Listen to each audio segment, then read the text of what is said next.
The popular model Karlie Kloss has been accused of cultural appropriation for dressing in geisha-inspired clothing in the March issue of American Vogue, and it's not the first time this has happened.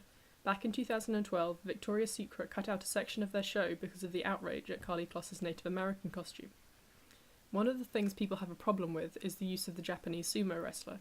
In an article attacking Vogue for cultural appropriation, Fashionista.com refers to the wrestler as a decidedly unglamorous prop, even though he's the focal point of the image, and neglect to mention that he is in fact a real former sumo wrestler called Yoshinori Tashiro. I think a lot of the descriptions of him in such articles are very disrespectful and condescending. At least this time they can't complain about lack of body diversity. Lots of people are saying that Vogue should have used a Japanese model instead, but even if they had, people would have got angry. In a BuzzFeed article, the author wrote, "If, say, a Japanese model replaced Kloss, we'd witness a far more reprehensible act of self-sabotage.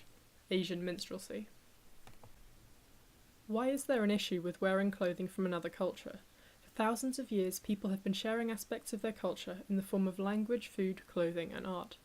A couple hundred years ago, Western clothing started to be worn by the Japanese as it was more functional and less restrictive. In the West, women's clothing was greatly influenced by the kimono, and this was beneficial to the East and West as they traded materials and skills, and Japanese fabric makers worked with European designers. Unfortunately, the kimono trade is in decline, and a lot of effort is now being put into promoting Japanese clothing and arts by universities and museums.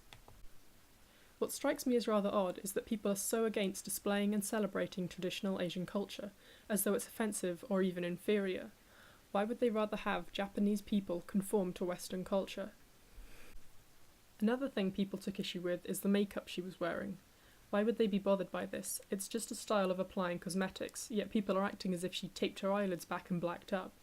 Does this also mean we can't join in on the Korean skincare and makeup trends? I don't see them objecting to that. Having said all this, I do think there's a difference between this photo shoot and the Victoria's Secret show. For hundreds of years, the culture and way of life of Native Americans was suppressed. The government outlawed traditional religious ceremonies, and boarding schools were created for Native Americans where they would be taught to abandon their language, traditions, and culture.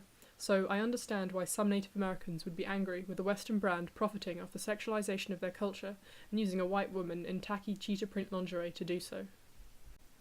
Karlie Kloss has apologised on Twitter for participating in a shoot that is not culturally sensitive.